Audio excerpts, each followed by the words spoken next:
Tonight, we drift together through the quiet corridors of ancient history, where mysteries linger like candle smoke, waiting to be noticed but never fully explained.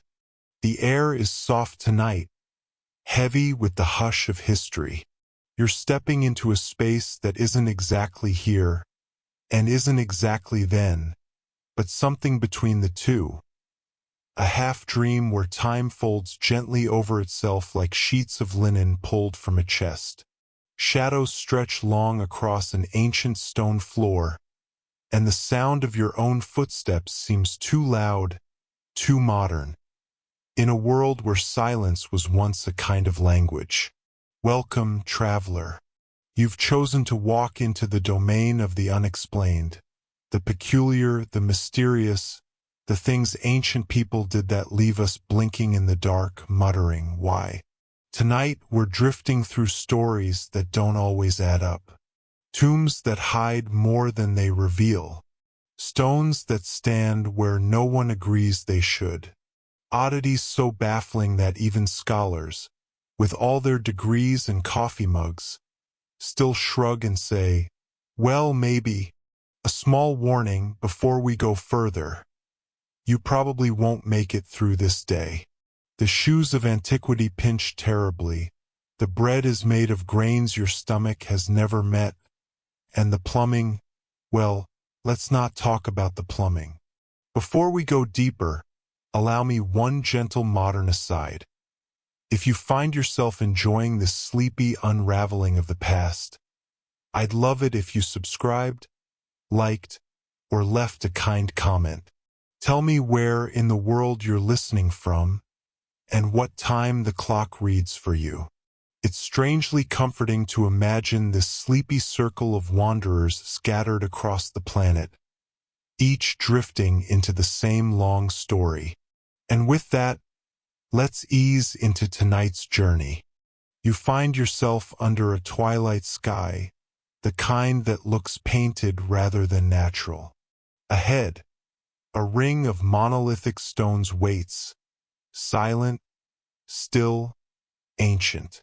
This is Stonehenge, and even though you know its silhouette from 100 pictures, standing within it feels like being inside a clock that refuses to tell the time. The grass is damp, the earth uneven, and the stones themselves loom above you, scarred with centuries of rain and touch. Here's the first fact to tuck under your arm. Stonehenge was built in stages, beginning over 4,000 years ago, during the late Neolithic period. No one alive today knows exactly why. Astronomical observatory? Temple for ceremonies? A prehistoric concert venue with really bad seating?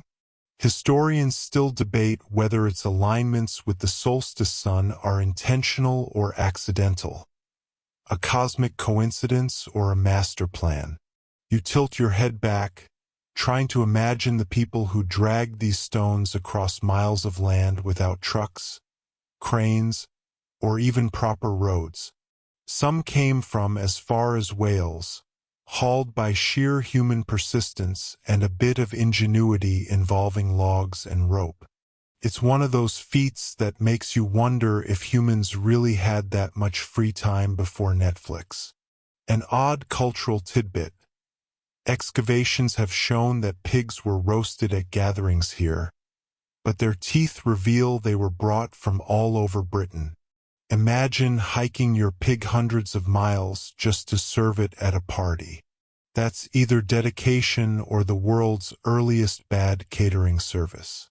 As night deepens, you notice how the stones frame the stars.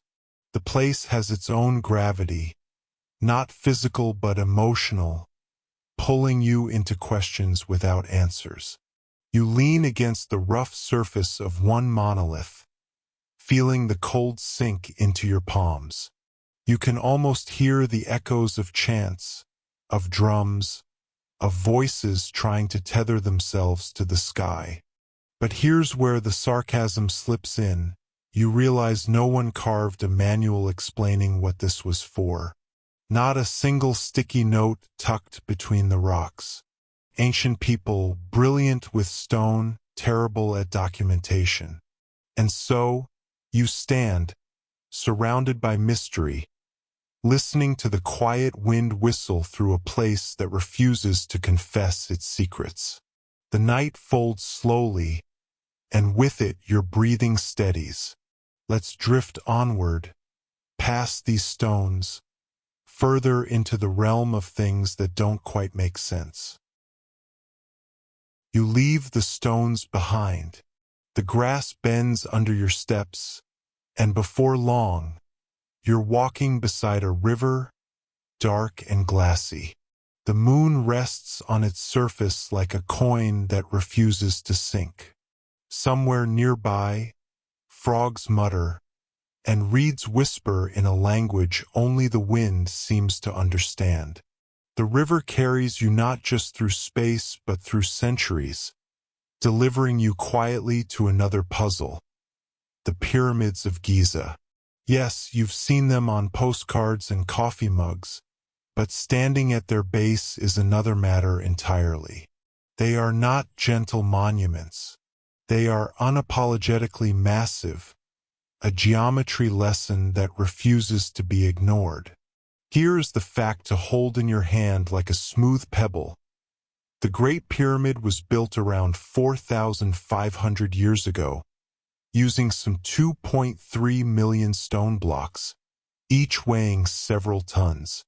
The accuracy with which they're aligned to true north still makes modern engineers nod in quiet respect, and perhaps a little envy.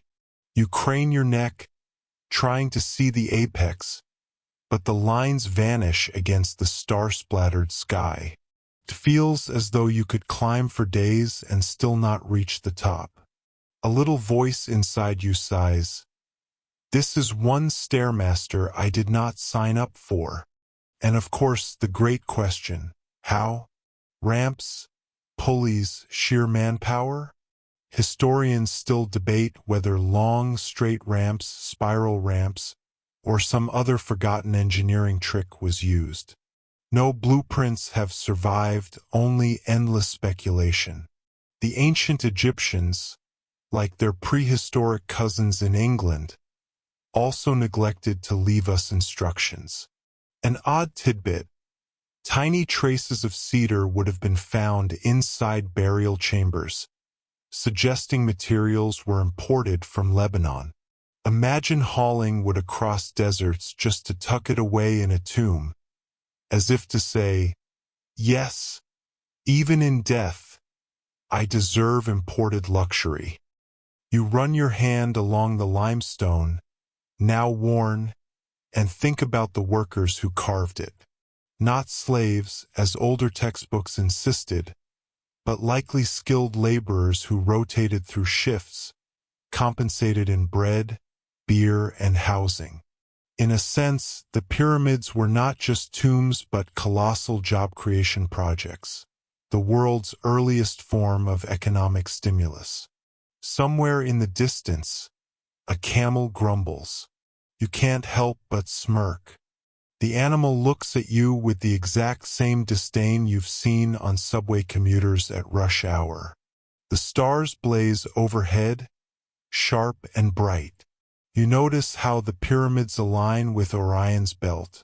Whether by accident or design remains a point of contention. Did the Egyptians plan it? Or did later stargazers read meaning into chance alignment? Historians again shrug. You almost wish they'd stop shrugging and just agree on something for once.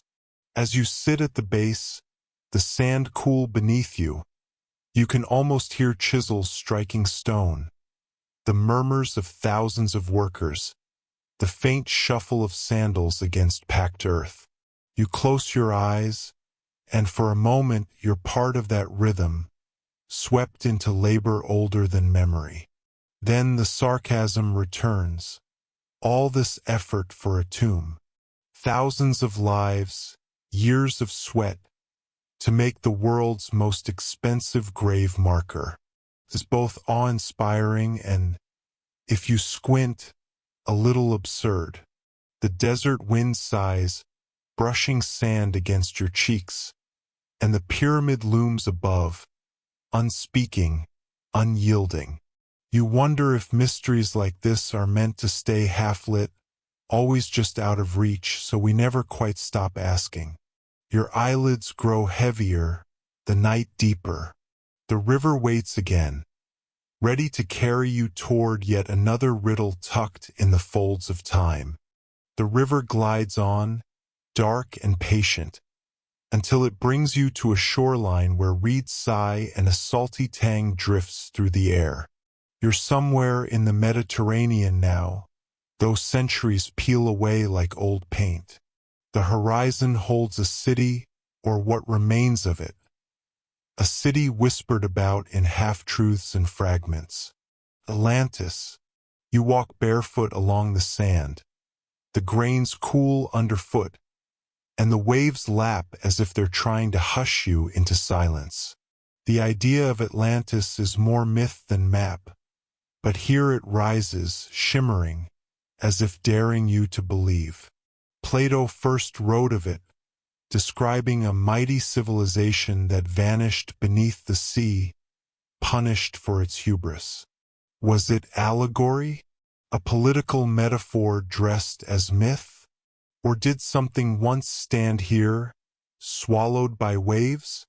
Historians still debate whether Atlantis was ever real, or just a philosophical bedtime story told over wine. You picture grand marble columns, shining streets, and temples to gods whose names no longer echo on human lips. In your imagination, lanterns swing in the sea breeze, casting golden paths across the water. The air smells of honeyed wine and salt, feels too vivid to dismiss entirely, yet too slippery to hold. An obscure tidbit drifts up. In 1882, a man named Ignatius Donnelly wrote a whole book claiming Atlantis was the origin of all ancient civilizations, from the pyramids to Mayan temples. It sold shockingly well, proving humanity has always loved a good conspiracy theory. You smile faintly. It seems nothing has changed. Then it was Atlantis, now it's internet forums insisting the moon landing was staged. You wander through this imagined city, its streets both solid and transparent. A marketplace hums faintly, traders calling out figs and olives, sandals shuffling across polished stone. The sea air clings to your skin, cool and damp. You can almost hear music in the distance, pipes and drums, though it fades as soon as you strain to catch it. You pause at a fountain where water trickles endlessly, carved lions spouting streams into a basin. Your reflection ripples, half real, half dream. And here's the irony that makes you smirk. Even if Atlantis did exist, it probably wasn't a gleaming utopia. Most ancient cities smelled like sweat, fish, and questionable sewage systems. Paradise loses some luster when you add the smell of rotting seaweed. Still, the idea persists because people want it to. A lost civilization just out of reach, just beyond proof. Like a bedtime story you're never quite old enough to outgrow. The waves rise higher now, brushing the marble steps. The city blurs, sinking back into the ocean with barely a sigh. You watch, helpless, as the glittering streets dissolve into foam, as though they were never there. And once again, the river waits, carrying you away. Its waters cool, its song patient. Onward to another puzzle. The air sharpens as you drift, and when you next open your eyes, you're in the Andes. Mountains rise like jagged teeth against the pale sky, snow catching on their crowns. The wind is thinner here, stretched and fragile, and every breath feels deliberate. You climb a narrow path carved into the rock, your steps echoing against cliffs that drop dizzyingly to valleys below. It's a place both terrifying and breathtaking, where the land itself feels alive, like some sleeping giant. And perched high above, you arrive at Machu Picchu. The stones here fit together with such precision that even today, you couldn't slide a knife blade between them. Each block seems to hum with quiet defiance. For centuries of earthquakes, yet not a wall toppled. That's your fact to hold tonight. Inca stonework is so resilient that their cities stand while nearby modern buildings crumble.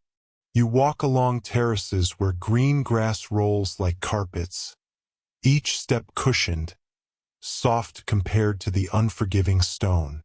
Llamas graze nearby, chewing with the kind of slow contempt that only llamas can master. One glances at you with the same look you once got from a high school math teacher.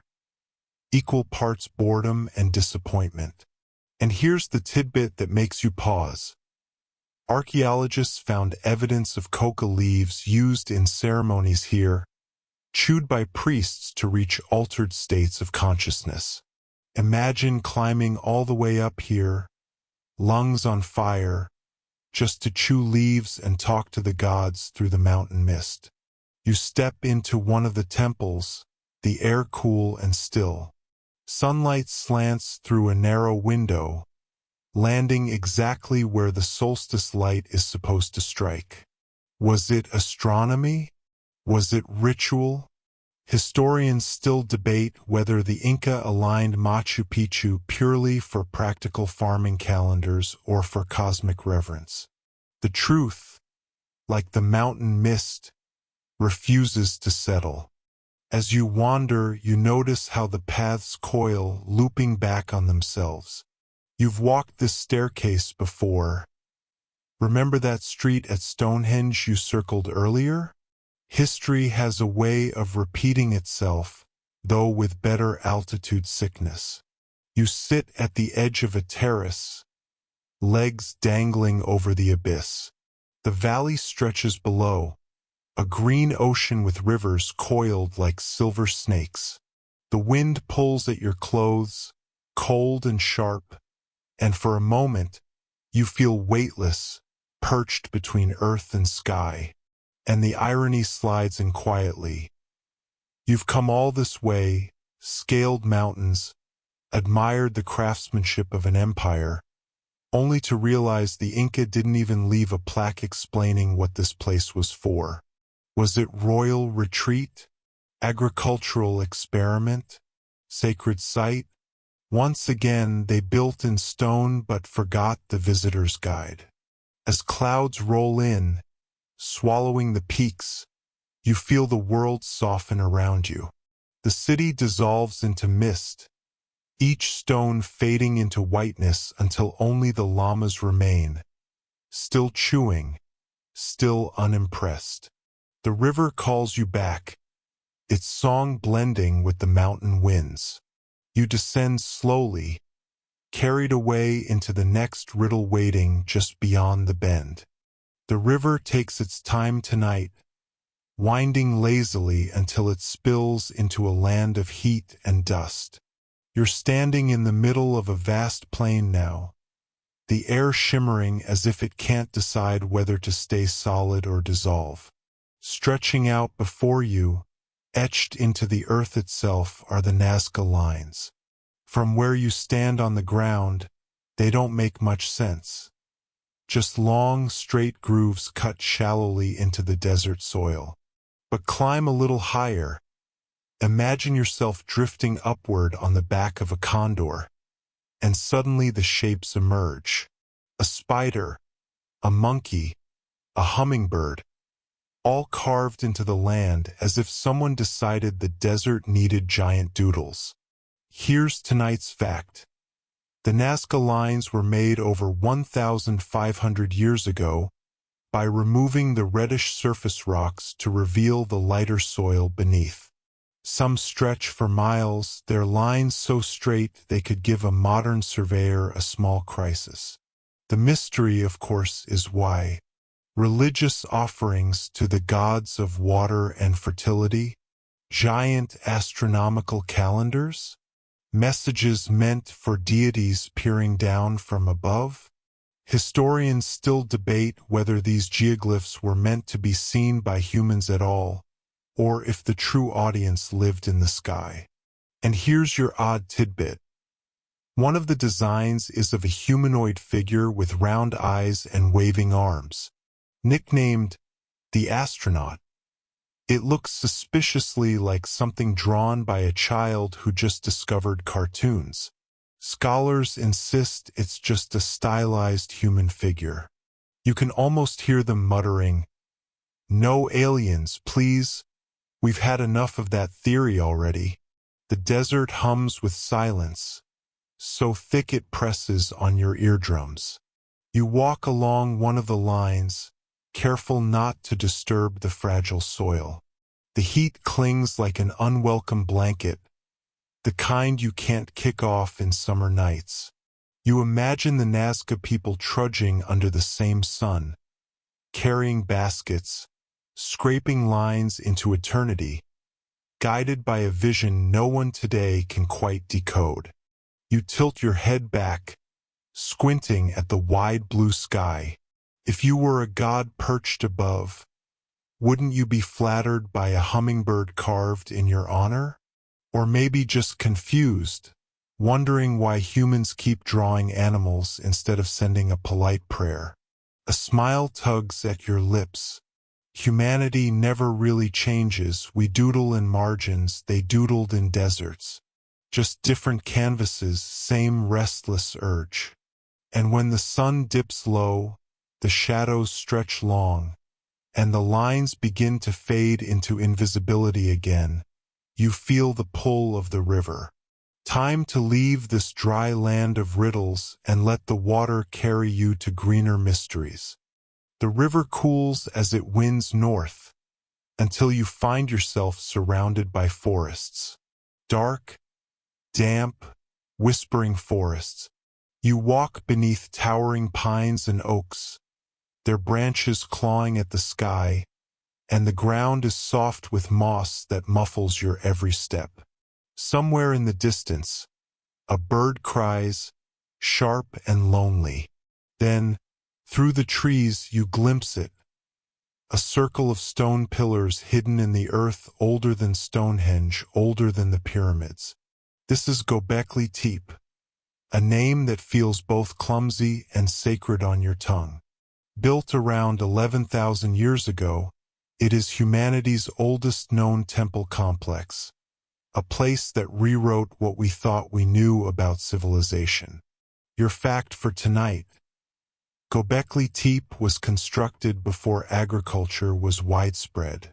The people who raised these stones were hunter-gatherers, supposedly too busy chasing deer and berries to build cathedrals. And yet, here the stones stand, carved with animals and symbols, arranged in circles like a giant open-air cathedral. You run your hand over a pillar, tracing the faint outline of a fox etched into the stone. The surface is cool, the carving shallow but deliberate. Whoever made this wasn't just practicing, they were proclaiming something. What, though, remains a silence scholars cannot quite translate. Historians still debate whether this was a temple, a feasting ground, or something else entirely. Your obscure tidbit: archaeologists have found evidence of wild beer brewing here, fermented grain likely used in ritual feasts. Picture it: the world's first keg party, except instead of plastic cups, you have clay bowls, and instead of pop music, you have chanting under the stars. You wander between the stones, the air heavy with stillness. The sight feels both intimate and vast, as if you're intruding on a secret gathering frozen mid-song. The carvings stare back at you: lions, snakes, vultures. each one a symbol, a language you're too late to learn. And the sarcasm slips in softly. You realize the builders of Göbekli Tepe spent enormous effort moving tons of stone, carving intricate animals, erecting massive circles, and then one day they buried the whole thing. Intentionally, as if to say, well, that was fun, but let's hide it forever. Humans have always been excellent at mixed signals. The forest exhales, and mist curls around the stones. You lean against one pillar, eyelids heavy, listening for echoes of feasts long gone, the clink of bowls, the hum of voices. For a heartbeat, you almost hear them, laughter carried on the wind. Then the sound fades, the mist thickens, and the stones dissolve back into earth. The river waits, patient as ever, ready to draw you onward into the next wonder hiding in the folds of time. The river slides into moonlight now, gleaming silver as it bends across quiet plains. When you step out of the water again, the air is sharp with the smell of grass, smoke, and something faintly metallic. Before you rises a line of massive stone heads, their faces impassive, staring toward the horizon as though waiting for something that never comes. You've arrived at Easter Island, Rapa Nui, where the Moai statues stand in silence. They are taller than you expect, broad-shouldered, carved with jawlines so severe they could outcompete modern fashion models. Some lean, half-buried, as if sinking slowly into the soil. Others balance upright, lined in solemn rows. Here's tonight's fact. The largest Moai weigh over 80 tons, carved from volcanic tuff and somehow hauled miles across the island without wheels or beasts of burden. Theories abound. Rolling them on logs, rocking them side to side like giant penguins, or dragging with ropes. Historians still debate whether the statues were walked upright or dragged prone, each explanation sounding both brilliant and slightly ridiculous. Your odd tidbit: the Moai weren't just heads. Most originally had full torsos, some even painted in bright colors with eyes made of coral. The iconic giant head image is really just a trick of erosion and half-burial. Imagine someone visiting your hometown centuries from now and assuming everyone was just a floating face. You circle one statue, running your fingers over the rough surface, cool and pitted from centuries of salt wind. Its eyes, long gone, still seem to gaze over you, unreadable. You wonder what it was meant to protect or to summon. Ancestors? Gods? Or just an enormous community art project? The island is quiet but never truly still. Palms sway. Waves pound the distant cliffs. A seabird cries, ragged and insistent. You glance at the Moai again.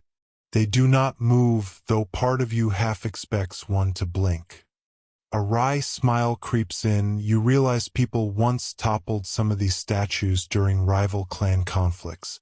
Imagine spending months carving and hauling one of these stone giants, only to have your neighbors push it over like a particularly cruel prank.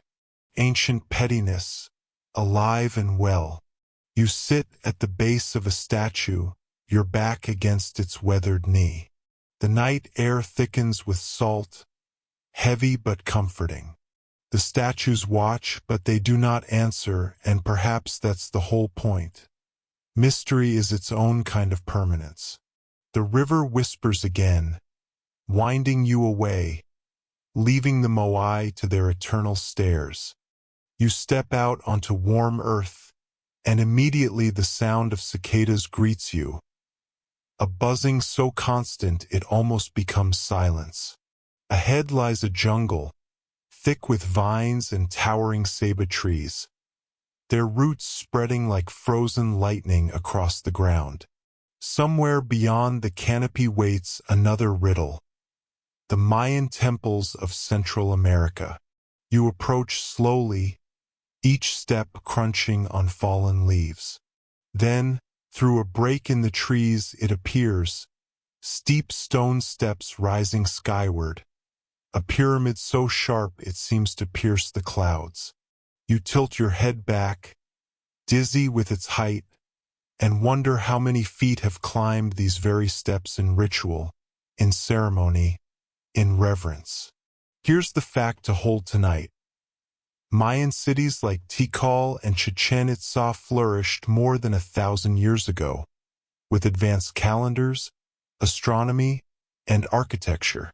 Their writing system was so sophisticated it rivaled any in the Old World, though much of it was burned by later conquerors. You climb the steps slowly, feeling the rough stone under your palms. The air grows thinner, the jungle spreading out beneath you like a green ocean. At the top, the temple's platform stretches wide, open to the sky. You stand where priests once stood, where incense once curled upward to mingle with the stars. Your odd tidbit. At Chichen Itza, the Great Pyramid is built so that during the equinox, shadows form the shape of a serpent slithering down the steps. Imagine the awe and maybe the nervousness of seeing your temple come alive with a giant shadow snake. Historians still debate whether this effect was carefully engineered or simply a fortunate coincidence of light and angle. The view from above is mesmerizing. The jungle hums endlessly, a chorus of insects and birds hidden in leaves. The horizon stretches into haze, dotted with more pyramids poking through the canopy like stone islands. You breathe in the scent of damp earth and resin, heavy and grounding. And then the sarcasm sidles in. The Mayans created calendars more precise than some modern ones, tracked planetary movements, built cities that rose out of forests. And then, centuries later, people still used their supposed end of the world in 2012 prediction as an excuse to throw themed parties. Humanity's priorities remain questionable. You linger a while, perched above the jungle, listening to the symphony of creatures unseen. Fireflies drift in the darkness, sparks against the void.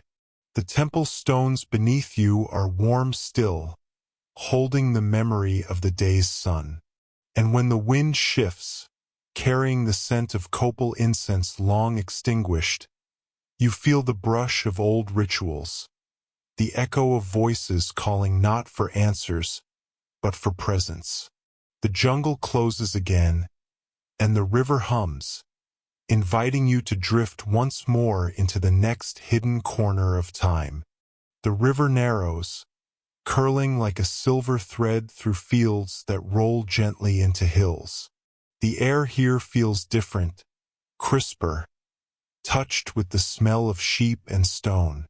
You find yourself in the English countryside, mist clinging low, dampness soaking the grass beneath your shoes.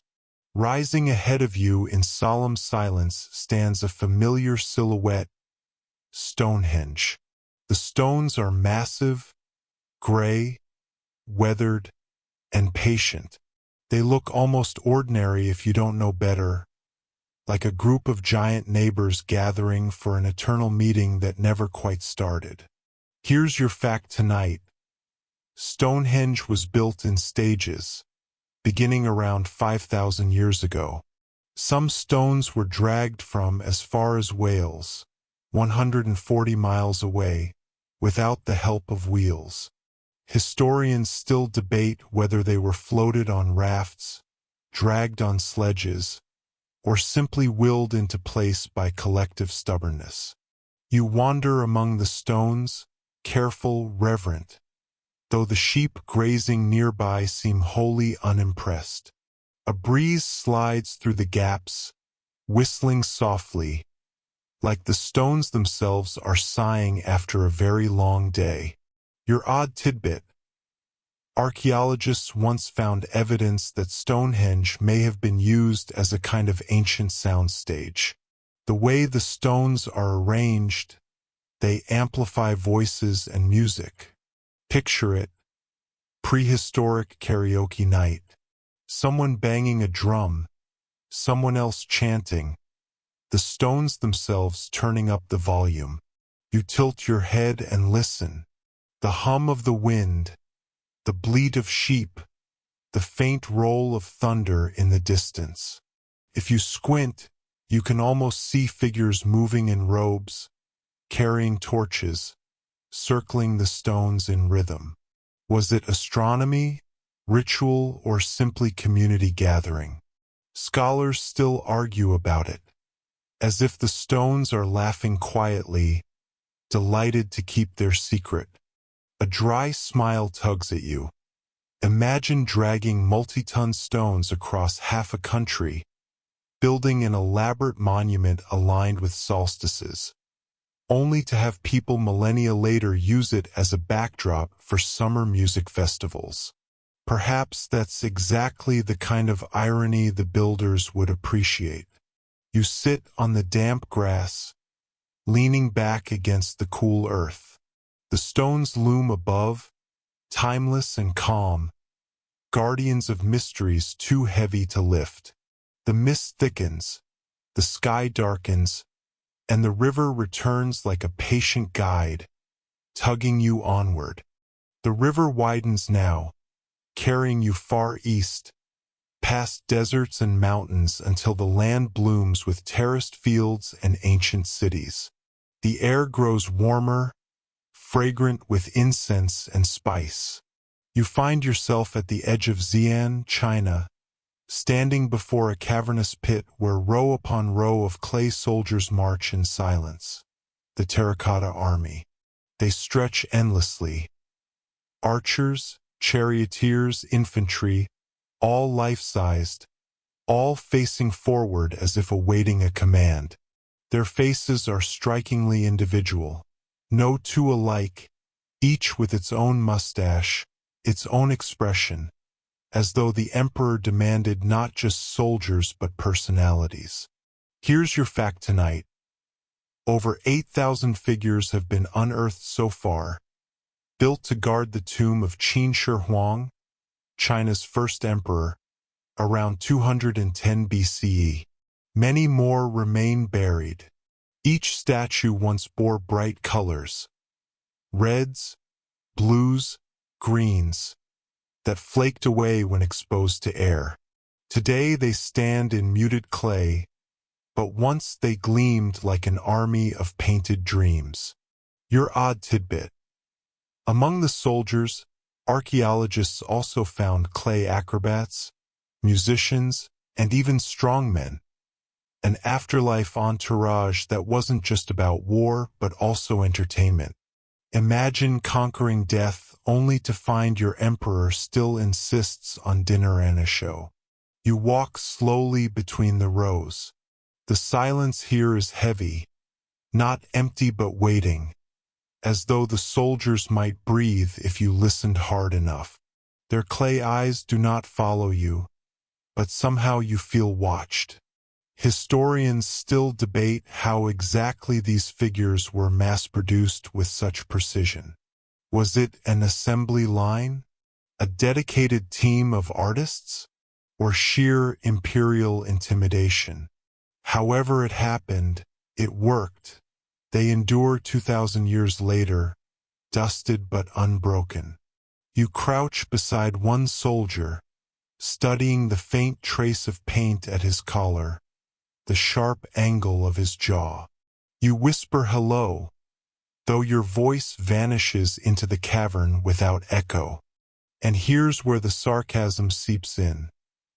The emperor built a massive underground army to protect him in the afterlife, and yet, he still couldn't take it with him. Archaeologists, tourists, Even you wander among his carefully hidden legions now. It's proof that no matter how hard you try, you can't micromanage eternity. The cavern air grows cooler, tinged with clay and earth. You linger a moment longer, then feel the pull of the river once again, coaxing you away, leaving the silent army at its eternal post. The river bends into warmth now, and when you step ashore, the air is thick with salt, sand, and a faint tang of roasted fish. The Mediterranean stretches before you, glittering under the stars. On the horizon, torchlight flickers across marble columns rising from the sea. You've arrived at Atlantis, well, perhaps, or at least the memory of it. No ruins stand above ground, only whispers and theories. Plato first wrote of a grand island civilization, wealthy and wise, swallowed by the sea in a single day and night. Since then, humanity has been obsessed with finding it. Divers combing waters, dreamers sketching maps, YouTubers producing thumbnails with far too many exclamation points. Here's your fact tonight. Plato placed Atlantis beyond the Pillars of Hercules, generally thought to mean the Strait of Gibraltar. He described a land rich in resources, temples plated in silver, walls covered in orichalcum, a mythical metal as shiny as it is vague. Historians still debate whether Atlantis was a metaphor, a moral story, or a garbled memory of real disasters, like the eruption of Santorini around 1600 BCE. You walk along the shore, waves lapping at your ankles. The water glows faintly with bioluminescent plankton, tiny sparks of blue trailing your steps. For a moment, it feels like walking through stars. Your odd tidbit. In the Renaissance, Atlantis fever ran so hot that people began mapping it into their globes, drawing entire continents that never existed. Imagine sailing toward the New World, expecting golden palaces and godlike beings, only to find stormy seas and a crew deeply seasick. The ocean hums with secrets, endless and unapologetic. You stare out and try to imagine marble palaces now buried beneath waves, gardens overrun by coral, statues watched by shoals of fish instead of priests. Was Atlantis real, or just a bedtime story meant to remind mortals not to grow too proud? The uncertainty feels almost soothing. Sometimes mystery itself is the destination. And yet, you chuckle to yourself. If Atlantis were ever discovered, you know there would be a souvenir shop on site within weeks. Genuine orichalcum fridge magnet, $12.99. Some mysteries are safer unsolved. The tide hushes, and the river rises like mist over the waves, carrying you onward, away from the drowned dream.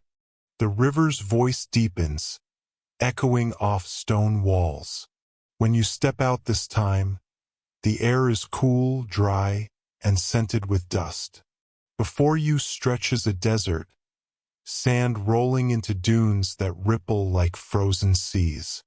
At its edge stands a line of pyramids, monumental and sharp against the sky. The Giza Plateau, eternal and commanding.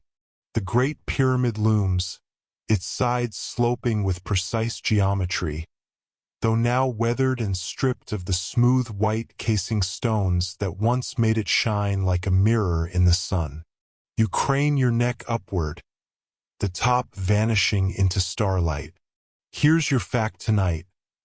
The Great Pyramid was built around 4,500 years ago, during the reign of Pharaoh Khufu.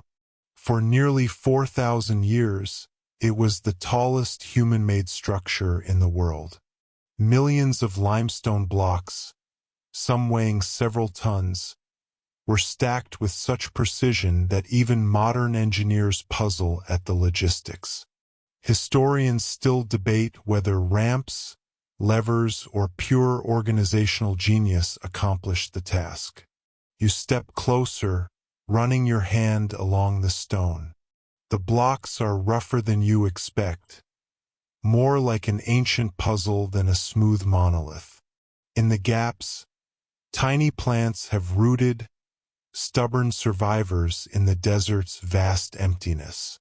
Your odd tidbit: archaeologists once found traces of graffiti inside the pyramid left by the workers. Not solemn hieroglyphs, not mystical curses, just work crew names, like the Friends of Khufu Gang. Imagine laboring under the burning sun for decades, carving and hauling stone, and deciding the best way to leave your mark was by spray painting the pharaoh's tomb with "Khufu's crew was here." Some things never change. You climb partway up, the blocks forming rough steps, each higher than your knee. From this vantage, Cairo flickers in the distance, modern lights buzzing against the desert dark. The ancient and the present sit side by side, awkward roommates in time. And then the sarcasm taps you gently. The pyramids may have been built as tombs, symbols of divine power and eternity, but today, tourists flock here to take selfies with camels. Khufu probably didn't envision duck-lipped Instagram posts. The desert air is still, broken only by the occasional shuffle of wind. You stand there, caught between vast silence and the buzzing of far-off traffic, and realize the pyramids are both exactly what they seem and more than anyone can say. Their mystery is not that we don't know enough, but that we will never know everything. The river waits at the pyramid's base, calm as shadow, ready to pull you once more into another riddle of time. The river feels heavier now, slower, as though weighed down by stories too vast to hurry through. You step onto a rocky plain where colossal figures rise from the earth. Solemn faces with long noses, heavy brows, and gazes fixed on eternity. You've arrived at Easter Island, where the Moai stand watch. The air is cool and sharp, salted by ocean winds. Grass sways around the stone giants, and birds circle overhead. Each statue towers above you, silent, carved centuries ago by the Rapa Nui people. Here's your fact tonight. The Moai were built between 1250 and 1500 CE, some standing over 30 feet tall and weighing more than 80 tons. They were carved from volcanic tuff and transported across the island. Historians still debate how exactly these enormous figures were moved. Rolled on logs, dragged with ropes, or perhaps walked upright with careful rocking. You wander between the giants, their shadows long and deep. Though faceless in the back, each Moai carries a presence, a weight that makes the island feel crowded, even though the statues never speak. Your odd tidbit. In the 18th century, explorers reported seeing some Moai with coral eyes fitted into their sockets, making them look strangely alive. Imagine walking across the island at dusk and realizing dozens of glowing-eyed stone figures are staring back at you. Sleep would not come easily. You pause before one particularly tall Moai, tilting your head as though to meet its gaze. There is no expression, yet somehow you sense it disapproves of your shoes. Sarcasm bubbles quietly. These statues may have represented ancestors, spiritual protectors of the people, but today, their likeness is stamped on keychains, t-shirts, and questionable cocktail mugs. Immortality takes many forms, some less dignified than others. The sea crashes nearby, the cliffs echoing with waves. You breathe deep, salt and stone filling your chest. The moai remain, silent and eternal, guardians not just of the island but of the mystery itself. The river stirs, tugging you away, as if the statues prefer you not to linger too long. The river widens into mist and then tightens again, threading through a forest heavy with vines, birdsong, and the humid breath of the tropics. Here, trees rise like green cathedrals, and ruins emerge from between roots and leaves. Crumbling temples, stairways to nowhere, carvings worn by centuries. You are in the heart of the Maya world.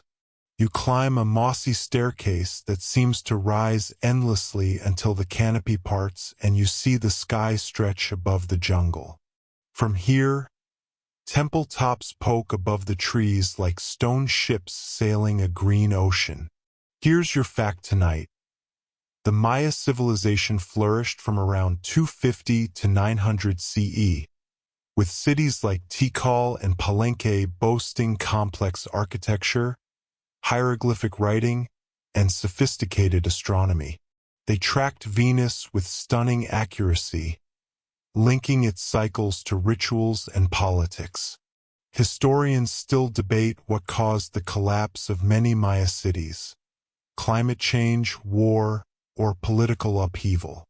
Likely it was a tangled mix of all three. You step into a temple chamber, the walls damp, the carvings faint but intricate. Jaguars, serpents, gods with feathered crowns. The air smells of stone and rain. Somewhere outside, a howler monkey cries, deep and resonant, as if narrating for you. Your odd tidbit: the Maya ball game, played with a rubber ball and stone hoops, was not just a sport but a ritual. Some games ended in sacrifices, though archaeologists argue about who exactly was sacrificed: the losers, the winners, or symbolic substitutes. Picture training for years, perfecting your throws, only to be told, "Congratulations, you won. Now please step this way." Not exactly the prize you hoped for. You run your fingers along a carving of a calendar, spirals of time etched in stone. The Maya calendar cycles, so precise that in 2012, many believed the world would end when one cycle finished. Of course, the world didn't end, but bookstores certainly enjoyed the sales boost. Sarcasm threads in gently. The Maya mapped the heavens with precision that modern stargazers admire, yet people today mostly use the stars to decide whether Mercury retrograde is ruining their dating life. Somewhere, a Maya astronomer is sighing. The jungle hums with life, layered and thick, while the ruins remain quiet, watchful, fading but not forgotten. You step back outside, where roots have claimed stone, and realize the forest is the final architect, patient and unstoppable. The river curls again at the temple steps, a dark ribbon eager to carry you to the final chapter of this wandering. The river feels slower now, like it too is ready to rest. The waters spread wide, reflecting a sky filled with silver stars. You drift into a place that is not tied to one land or culture, but to all the quiet spaces history leaves behind. The ruins unvisited, the stories half told, the mysteries that whisper rather than shout. You step onto a meadow washed in moonlight. The grass bends under a soft wind, and in the distance, fragments of stone stand like teeth of time. Could be anywhere or nowhere. The air carries the faint smell of rain, though no clouds are overhead. Everything is calm, suspended. Here's your final fact tonight. Historians estimate that the vast majority of human history, perhaps 99%, has left no trace in writing. Entire civilizations may have risen and fallen without us ever knowing their names. Our story of the past is a puzzle with almost all the pieces missing. You sit in the grass, the earth cool beneath your palms.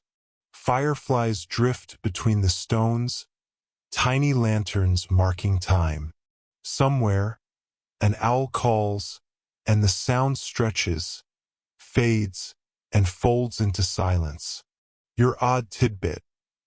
In the 19th century, some European collectors were so obsessed with ancient ruins that they shipped entire monuments, columns, statues, even small temples, back to their gardens.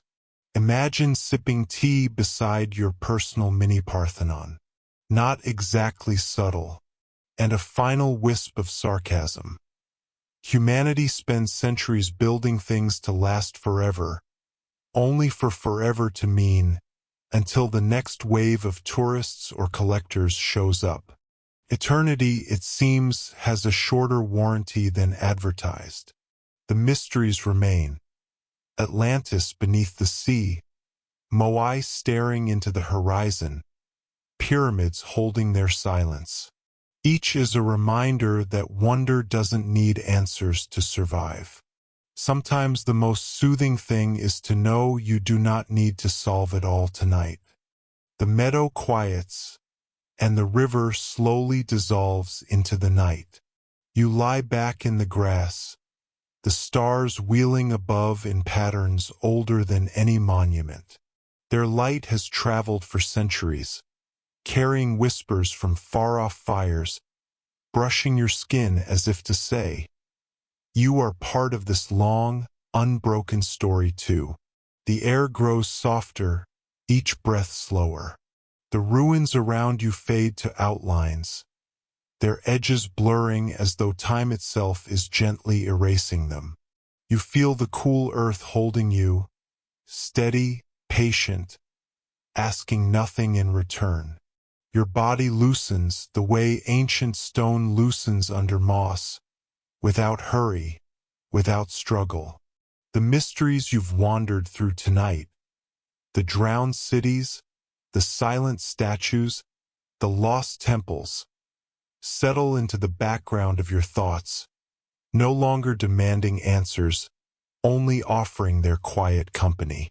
The grass rustles in a rhythm like waves. The fireflies drift higher, their glow dimming with each pulse, until they seem to melt into the stars above. You notice the stillness between sounds, the pauses that cradle everything else. Each blink of your eyes feels longer. Each breath feels deeper, slower. It is enough simply to exist here, in this meadow where time folds softly, where history rests beside you like an old friend. You do not need to chase the answers. You do not need to hold the questions. The mysteries will remain, watching over you gently, long after your eyes close. And as the stars blur into a haze, the river whispers one last lullaby. Sleep is also a kind of journey, and tonight, you are ready to drift. Good night, traveler.